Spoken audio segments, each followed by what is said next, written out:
waktu terakhirnya sudah selesai. Nggak ada lagi negosiasi soal sekjen ini ya. Sejak sprindik keluar ini akan terus sampai penjara, terus sampai penjara. Tidak ada alasan lagi untuk tidak menahan Hasto. Itulah kalimat yang tepat. Saudara-saudara dan rekan-rekanku sekalian, pada saat ini KPK kembali melakukan pemeriksaan dan penyidikan terhadap Sekjen PDI Perjuangan Hasto Kristianto. Perlu dicatat oleh Anda semua, Hasto Kristianto telah mengajukan gugatan pra-peradilan kembali karena memang kubu PDI Perjuangan atau kubu Hasto secara pribadi nampaknya sangat-sangat tidak puas dengan apa yang didapat dari persidangan kemarin. Bagaimana tidak puas? Hasto menerima kenyataan yang sangat pahit bahwa pra-peradilannya tidak diterima dan status tersangkanya sah dan memang tinggal menunggu waktu untuk ditahan. Namun lagi-lagi intrik-intrik politik serta suara-suara sumbang kerap mengiringi penanganan kasus Hasto Kristianto ini. Salah satunya isu politis yang terus digembar-gemborkan oleh Hasto Kristianto. Tentu saja dengan menyeret kepemimpinan yang ada pada saat ini, Prabowo Subianto, kemudian Gibran Raka Buming Raka, turut diseret. Dan jangan lupa, kubu Hasto selalu menyeret nama Pak Jokowi. Lalu, mungkinkah Hasto ditahan bahkan dipenjara karena statusnya sudah sangat jelas sebagai tersangka dan pra-peradilannya sudah ditolak? Nah, bagaimana nih menurut rekan-rekan? Karena memang pada saat ini Hasto Kristianto membawa pasukan baret merah untuk mengawal dirinya ke KPK. Sungguh sangat luar biasa. Kita melihat bagaimana seorang yang paling sentral di Partai PDI Perjuangan kini ditetapkan menjadi tersangka dan tentu saja gelombang-gelombang penolakan hadir mengiringi proses kasus Hasto Kristianto. Bahkan ada salah satu orasi yang menuliskan di sana banner suara rakyat. Saya rasa rakyat yang mana? Karena memang pada kenyataannya warga negara Indonesia terkhusus audiens kami yang memang memberikan apresiasi serta komentar untuk mendukung penuh KPK melakukan penahanan terhadap Hasto Kristianto. Meskipun kita tahu sejak awal dilakukannya penyidikan pada kasus tersebut, Hasto Kristianto kemudian Megawati Soekarno Putri kerap memberikan statement dan narasi yang sangat-sangat multitafsir. Salah satu yang paling melekat di benak kita semua adalah ketika Megawati Soekarno Putri mengatakan akan mendatangi KPK jika penangkapan Hasto dilakukan. Tentu saja ini multitafsir. Apakah Megawati selaku Ketua PDI Perjuangan akan melawan KPK secara terang-terangan? Tulis pendapatmu di kolom komentar. Jika menurut saya kasus ini sudah sangat jelas dan kita patut nantikan bagaimana tindakan yang tegas serta sigap dari KPK untuk melakukan penahanan terhadap seseorang yang sudah menjadi tersangka. Oke, terima kasih. Jadi yang sejauh menyangkut sosok Sekjen Hasto Kristianto ini, saya kira kita pernah menyinggung dalam podcast sebelumnya bahwa ini kan menjadi kemudian adalah menu tambahan yang nggak bisa ditawar-tawar lagi. Tadinya kan sebetulnya tidak. Jadi kalau kita refer ceritanya pasca penetapan bukan penetapan, finalisasi rekapitulasi suara KPU di bulan Maret 2024, itu kan Pak Prabowo langsung melakukan komunikasi politik karena status setelah finalisasi itu adalah dia de facto presiden terpilih kan. Iya. Dan ini real count KPU, jadi memang sudah bisa dibilang 99,99% dia akan dilantik jadi presiden. Memang pada saat itu masih ada gugatan hasil pemilu dan sebagainya ya, tapi juga semua orang yang waras tahu bahwa peluangnya memang untuk berubah hasil itu cuma 0,0001% gitu ya, jadi hampir pasti dilantik.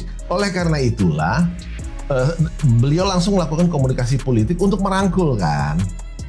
Nah, kita tahu bahwa tidak terlalu sulit untuk merangkul kontestan pesaing di luar PDIP. Jadi artinya hanya tinggal PDIP ini yang ternyata sampai hari ini kan juga masih bisa dibilang tidak jelas, in or out gitu loh, clean plan. Nah kemudian dalam perkembangannya sangat terang benderang bahwa ternyata manuver-manuver pelin-pelan ini dimainkan oleh kubu sekjen ini kan, kita juga sudah bahas dengan berbagai narasi DFK-nya. Nah, kalau kita ingat di Maret itu kan sebetulnya beberapa kali, Maret April ya, pertemuan antara para utusan Pak Dasko dengan Bu Puan kan, beberapa kali, dan beberapa kali juga doorstop dengan wartawan dan menyinggung soal menu. Pertemuan udah lagi diatur, tinggal soal tempat, tapi kalau menu udah set gitu loh. Nah tentu publik melihat ini soal, ya namanya pertemuan ada menu makanan beneran gitu dan tempat pertemuan, tapi saya membacanya juga metaforikal bahwa pertemuan dua pihak itu kan dalam satu negosiasi kan harus bertemu, posisinya sama, setara, dan Anda mau apa, yang ini mau apa, begitu kan. Jadi menu itu sebetulnya. Nah, yang kemudian berkembang, kita tahu bahwa persoalan Pak Jokowi ini ternyata menjadi salah satu menu gitu loh. Tapi kan juga sudah kita singgung, tidak pernah bisa jelas apa maksudnya yang disoroti sebagai pengaruh Jokowi itu gitu loh. Dan kita sudah juga diskusikan berapa kali, saya kira tidak perlu diulang. Tapi kemudian kan narasi-narasi DFK ini dimainkan terus dengan begitu, apa ya, saya katakan kejamnya oleh kubu sekjen ini. Berbagai DFK yang sudah kita tahu sama-sama lah ya. Yang terakhir itu. Yang terbaru DFK-nya Indonesia Gelap, Mas Jo. Ya itu juga ditenggarai juga kalau lihat dari jaringan apa BM-nya ya, mereka juga ya.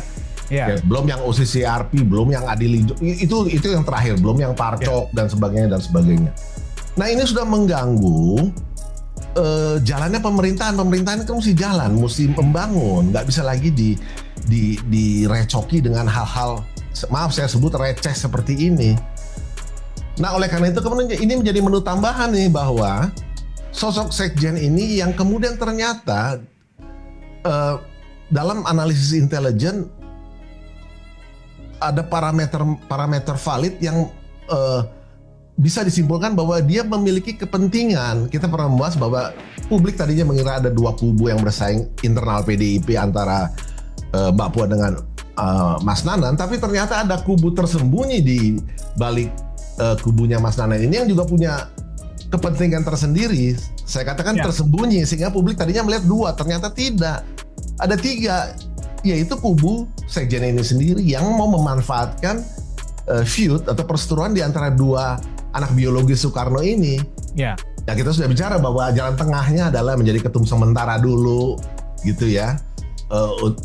Kenapa begitu? Karena beliau walaupun anak ideologis Soekarno, tapi sudah menjadi kuasi anak biologis mengingat kinerjanya dan prestasi-prestasi yang ditunjukkan di mata Ibu Ketum. Jadi sangat dipercaya. Jadi ini udah bukan lagi anak ideologis, tapi anak ideologis plus yang nampaknya menurut analisa kami bisa dipercaya untuk menjadi jalan tengah. Walaupun kita tahu bahwa dari sisi Ibu Mega bahwa PDIP ini kan harus anak biologis kan penerusnya kan. Yeah. Antara Mbak Puan atau Mas Nanan kalau itu definisinya. Tapi kan ada masalah pelik ini. Belum lagi kemampuan di jaringan di grassroots dan konsolidasi koalisi di tingkat elit ini juga bukan pekerjaan mudah kan.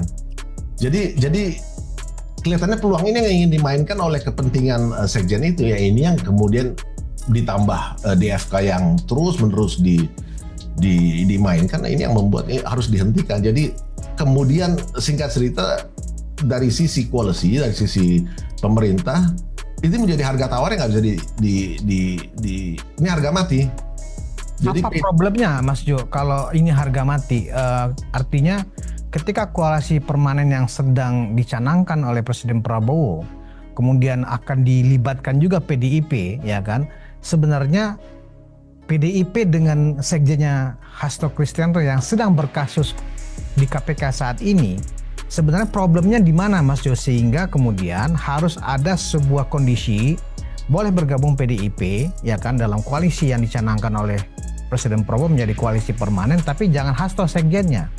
Problemnya di mana Mas Jo? Kan untuk mencapai tujuan yang menjadi ketum sementara itu kan Hasto memang men-set PDIP berada di garis luar menjadi oposisi. Oh gitu. Itu problemnya gitu loh. Sementara potensi PDIP itu sudah kita bahas juga sebagai pemegang saham besar itu memang lebih baik ada di dalam. Tapi kan ini yang menjadi penghalang ini adalah kubu sekjen kan. Dan semua narasi dan permainan politik dikendalikan oleh kubu sekjen yang notabene adalah sekondan politik dari ibu ketum sejak Pak TK berpulang. Itu masalahnya. Dan ini harus dihentikan. Bisa diartikan begini nggak Mas Jo? Seolah-olah Bu Ketum pun nggak kuasa juga untuk memerintahkan sekjen dan sekondan-sekondannya itu untuk ikut apa perintah ketum misalnya. Artinya ketika ingin bergabung dalam koalisi pemerintah ini ya kan, artinya Hasto dan kawan-kawan harus merubah frekuensinya dari bersikap oposisi kemudian 100% mendukung pemerintah. Apa kelihatannya Bu Mega juga nggak kuasa untuk membuat Hasto dan kawan-kawan ini mengikuti apa yang diperintahkan ketum? Justru bukan itu persoalan. Menurut saya bukan persoalan nggak berkuasa. Justru Ibu Mega kelihatannya pada saat itu belum menyadari, baru belakangan setelah proses sprindik ini semakin serius dan makin kesini makin pasti bahwa ini harga mati yang nggak bisa ditawar-tawar. Kelihatannya Ibu Mega mulai menyadari bahwa strategi ini salah. Jadi bukan soal Ibu Mega nggak berkuasa, jelas Ibu Mega berkuasa, tapi tidak menyadari karena begitu percayanya pada sekondan politik ini bahwa jalur itulah yang harus ditempuh sesuai dengan yang ada di pikiran sekjen. Itu masalahnya, bukan nggak berkuasa. Begitu percayanya karena ini kan sekondan politiknya.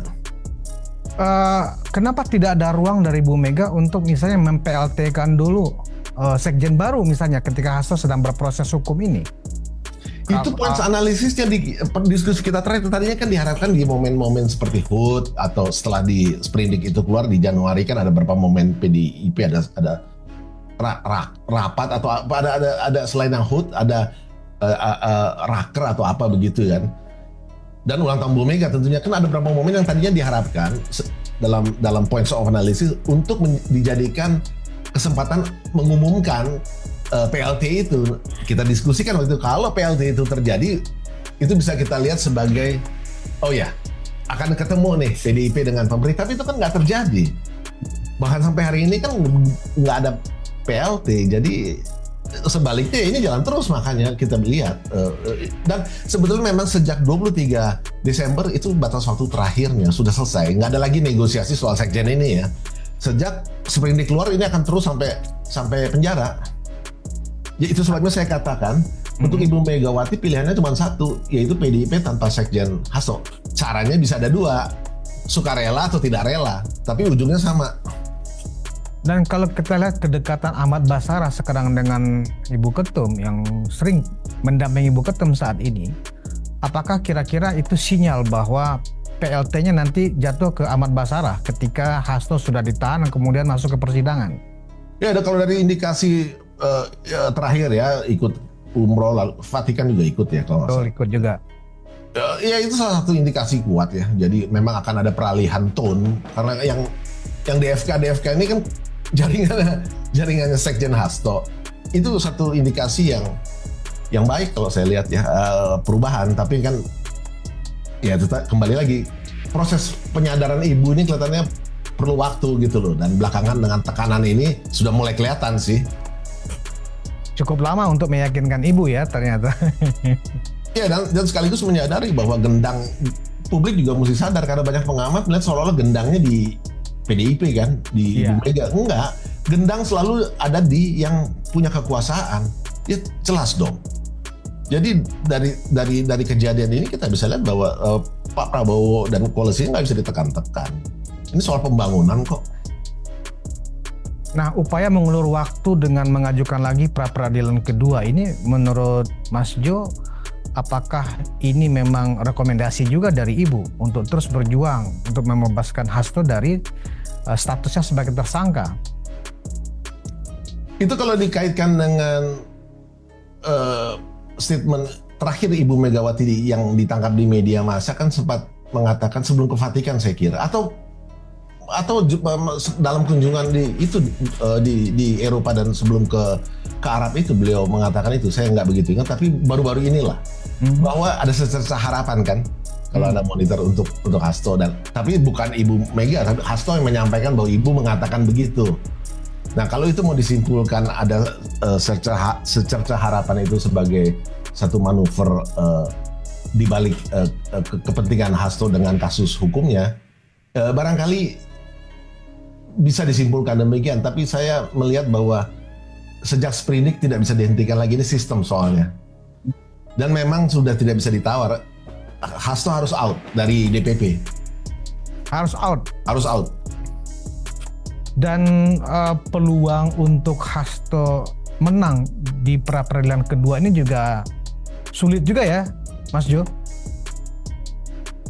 Ya kalau melihat gigihnya KPK terus mengejar saksi, mencari bukti kan, yang udah divonis saja, kemudian mau si Agustin Tio itu kan, kalau kita lihat itu, lalu juga saksi-saksi baru ya, saya melihat peluangnya kecil sekali ya. Ini sesuatu yang digarap dengan rapih dan akurat sesuai dengan protapnya gitu ya. Chance-nya kecil sekali untuk kalah. Dan kalau kita lihat bahwa statistik KPK kalah di peradilan itu barangkali hitung jari juga ya. Betul, hitung jari. Di bawah 10. Kebanyakan menang kok. Betul. Yang kalah paling apa? BG ya dulu ya. Lalu ada yang gubernur Kalimantan kalah ini, maksudnya pra peradilannya di bawah 10. Nah, baik Mas Jo. Berarti skenarionya memang seperti yang kita diskusikan dalam 2 atau 3 kali podcast sebelumnya ya, bahwa memang PDIP akhirnya memilih in di dalam koalisi ya, bukan out tapi in ya kan. Nah, Mas Jo, kalau kita lihat waktu perayaan ulang tahun ke-17 Gerindra kemarin, itu kan Presiden Prabowo mengajak para partai koalisinya yang ada di pemerintahan untuk sepakat kita dalam koalisi permanen. Artinya nanti pun PDIP hasil Kongres April kalau nggak salah ya, April 2025 ini mereka akan Kongres, mungkin juga akan bergabung dalam koalisi. Konsekuensi mungkin juga dapat kursi menteri, kan begitu. Nah, ini kalau kita lihat dalam konsep koalisi permanen, di dalam koalisi permanen itu juga ada Pak Jokowi tentunya, karena ada Wapres Gibran. Dan apakah akhirnya ini adalah bagian dari rekonsiliasi besar kalau memang PDIP bergabung dalam koalisi permanen menurut Mas Jo? Dan itu yang diinginkan oleh Presiden Prabowo adalah sebuah stabilitas, karena bagi Prabowo memang pembangunan tidak akan bisa berjalan, pencapaian yang dikejar selama 5 tahun ke depan dalam program yang sudah dibuat oleh Presiden Prabowo tidak akan berhasil tanpa kunci stabilitas politik. Dengan keterlibatan PDIP bergabung dalam koalisi permanen nanti, apakah itu memang yang diidealkan oleh Presiden Prabowo menurut Mas Jo? Ya kalau soal PDIP bergabung, kita juga pernah diskusi bahwa ini hitung-hitungannya sangat rasional kok, bahwa mereka pemegang saham terbesar saat ini, dan historically juga datanya bahwa mereka kan selalu berada di 3 besar. Artinya kan jaringan konstituennya, ini kita bicara DPR ya, itu kan relatif konstan, porsinya cukup besar gitu ya, antara 18-19%. Jadi memang kalau PDIP bisa menjadi bagian dari koalisi permanen yang kita sebut permanen ini, itu sesuatu yang baik untuk bangsa ini. Sangat baik untuk menjamin stabilitas politik. Jadi gini loh, koalisi permanen ini nggak bisa dilepaskan dari fakta 10 tahun upaya Pak Jokowi untuk membangun koalisi besarnya. Jadi satu sisi ada yang namanya koalisi besar, dan memang pada akhirnya kalau kita melihat rencana atau peta jalan menuju VA 2045 yang sudah berkali-kali kita diskusikan, bahwa itu kan tahapan 20 tahun dibagi 5 sesuai amanat konstitusi masa jabatan presiden. Artinya eksekutifnya membangun ya maksimal 2 kali kan. Jadi kan perlu beberapa presiden untuk mencapai ini kan. Iya. Dan ini kan perlu dijamin oleh dalam sistem politik kita koalisi yang besar dan bisa permanen, bukan hanya besar tapi bisa permanen. Kenapa koalisi besar perlu? Karena ya sudah berkali-kali kita diskusi juga dalam perjalanan pembangunan itu diperlukan berbagai macam revisi. Bahkan dalam peta jalan itu bukan lagi revisi, ya revisi itu kan lebih kayak reforming, tapi transformasi. Nah, transformasi ini yang berat karena kayak kalau mesin overhaul gitu, kan banyak hal yang harus kita lakukan seperti itu. Kalau kita mau mencapai target yang dipaparkan dalam VE 2045 itu, pertumbuhan 8% itu yang untuk bisa konsisten mencapai PDB 13.000 15.000 itu kan tidak mudah ya. Itu banyak hal yang mesti dikerjakan untuk mencapai itu. Belum lagi masalah bonus demografi yang jangan sampai menjadi bencana demografi di pertengahan 2030-an ketika penduduk kita nanti membentuk persis kayak Korea sekarang menjadi tempayan tuh, yang di tengah ini, usia yang di tengah gendut ini, itu lalu usia produktif yang sekarang lagi kita upayakan gizinya bagus nih di anak-anak SD yang kita kasih makan ini. 20 tahun lagi kan mereka masuk di angkatan kerja dan mulai, dan adik-adiknya yang di dalam perut ibunya yang juga dikasih MBG melalui jalur puskesmas itu, yang anak-anak kan yang melalui jalur sekolah, lalu ada yang melalui jalur puskesmas juga untuk ibu hamil. Itu untuk memastikan bahwa bonus demografi kita itu jangan sampai menjadi bencana demografi.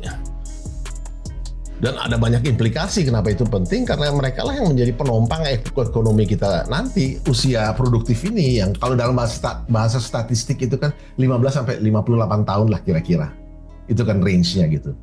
Seperti Korea sekarang, itu mereka sekarang kan gendut di tengah, anak-anaknya kecil di bawah, yang usia anak-anak, yang usia tuanya di atas juga kecil, jadi produktif di tengah. Nah, kita sekarang tuh bentuknya masih agak begini nih. Nah, nanti di 2030-an tuh akan di tengah gendut ini gitu loh. Dan ini jadi peluang, nggak boleh jadi bencana demografi. Nah, kaitannya tadi dengan dari koalisi besar menjadi koalisi permanen. Ini kan agak-agak mustahil juga rasanya. Seluruh kekuatan politik yang ada di Senayan itu adalah genggaman Presiden Prabowo. Nah, saya teringat dengan kondisi kita di Orde Baru dulu, Mas Jo. Seluruh kekuatan politik pada saat itu diwakili oleh 3 partai itu dalam genggaman Presiden Soeharto pada saat itu. Nah, sekarang dengan adanya gagasan koalisi permanen dan PDIP pun diperkirakan akan bergabung. Kita tunggu dari hasil kongresnya nanti, tetapi terlihat sinyal, ya kan, kalau ternyata PDIP pun bergabung, otomatis seluruh partai yang ada di Senayan akan bergabung dalam koalisinya Prabowo ini sampai 2029.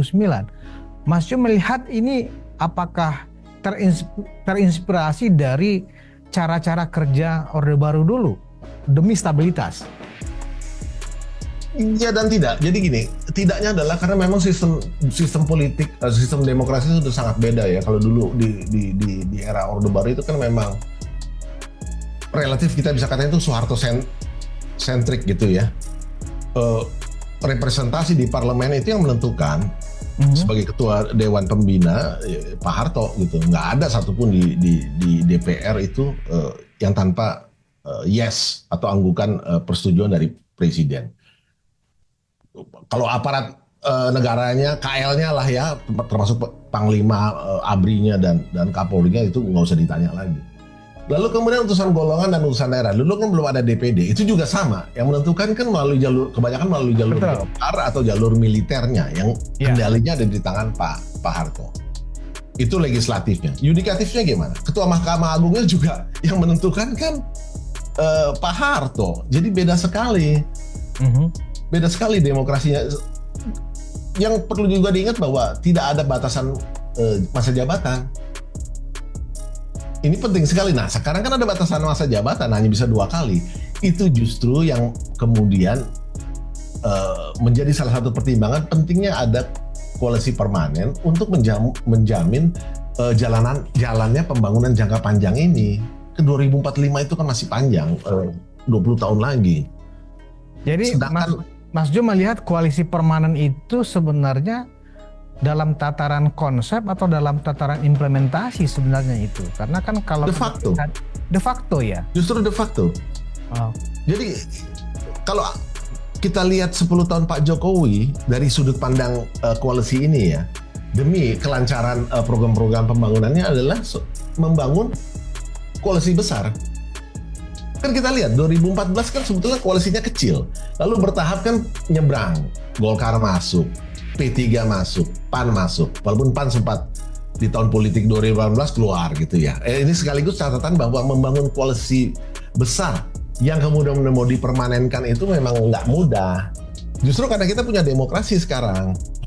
Tapi pola koalisi besar ini sudah diwujudkan di era Pak Jokowi, perlahan-lahan kan dari 60%-an sampai terakhir Pak Jokowi itu koalisi besarnya 82% loh. Sama, lebih kurang sama dengan yang sekarang ya. Kurang lebih Pak Prabowo sekarang minus PDIP kan sekarang. Hanya minus PDIP. Jadi sebetulnya Pak Jokowi dan Pak Prabowo koalisi besarnya tuh sama. Kekuatannya 80%-an. Pak Jokowi membangunnya hampir 10 tahun, 2 periode kan. Jadi periode 1 dan periode 2 itu memuncak gitu loh, membesar. Di periode 2 itulah beliau mencapai 82%. Ini yang sebetulnya Mas mau diwariskan ke waktu itu idenya bahwa kalau saja PDIP mau jadi wapres, ya sudah ini tinggal jalan gitu loh. Kan nggak ada gonjang-ganjing ini, tapi kan kita udah nggak usah bahas lagi. Kita tahulah ya, apa yang kemudian terjadi di 2023 itu kan. Sebetulnya ini mau mewarisi koalisi besar ini supaya bisa mengawal kelanjutan pembangunan. Karena itu yang harus menjadi apa ya, suprastruktur penting untuk mendukung berbagai macam keperluan pembangunan. Tapi itu kan nggak terjadi, sehingga kemudian kita tahu Pak Prabowo harus membangun ulang. Tapi untungnya tidak sesulit Pak Jokowi. Di pasca pemilu dengan masuknya para kontestan minus PDIP ternyata sudah 81% ya. Jadi sekarang kan tinggal minus PDIP yang 19%-an kan, ya 81% lah. Berarti kalau misalnya pada saat Kongres April nanti PDIP memutuskan memang bergabung dalam koalisi permanennya pemerintah, otomatis Prabowo adalah tokoh pemersatu dong jatuhnya nanti, Mas Jo ya? Iya. Bisa menyatukan Presiden Jokowi, Presiden SBY, Presiden Megawati dalam suatu dukungan yang positif pada pemerintah. Jelas. Ya tentu ada yang bilang wah nggak ada checks and balances segala rupa gitu ya. Ya itu enak di kuping, tapi sebenarnya checks and balances in real deal itu kan terjadinya di panja, terjadinya di proses-proses pembuatan kebijakan, di ruang-ruang sepi itu kan. Kalau Anda rajin dengerin RDP atau kayak kemarin dengan komisi-komisi di DPR itu kan panas, lalu ada debat dan sebagainya. Sebetulnya itu terjadinya di situ. Yang dulu sering terjadi di paripurna itu demonstrasi aja, showcase. Ketika misalnya PD waktu itu kan belum di pemerintah, PKS belum, mereka kan cukup sering di paripurna walk out gitu kan. Itu nggak ada gunanya. Pertunjukan oposisi yang seolah-olah memperlihatkan menjadi mereka adalah checks and balances, tapi nggak ada gunanya karena udah di paripurna. Mereka keluar pun tetap diketok kan. Jadi checks and balances itu adanya di proses, makanya saya katakan adanya di panja, di ruang-ruang sepi yang nggak ada kamera. Kalau kita lihat secara teori dalam ilmu politik, Mas Jo, ini agak anomali juga rasanya. Kenapa? Karena ketika seluruh kekuatan politik yang ada di parlemen itu bersatu, ada juga di dalam pemerintahan, itu kalau kita sandingan atau kita hadap-hadapan dengan yang terjadi di Orde Baru dulu, ada yang berbeda Mas Jo situasinya. Dulu pada saat Orde Baru, ya kan, itu pedoman pembangunan kita ada namanya GBHN, ya kan, Garis Besar Haluan Negara, yang itu adalah mandataris dari MPR dan Presiden sebagai mandataris MPR harus melaksanakan GBHN. Itulah KPI-nya bagi MPR dalam menilai kinerja Presiden dalam apakah mampu menjalankan garis besar haluan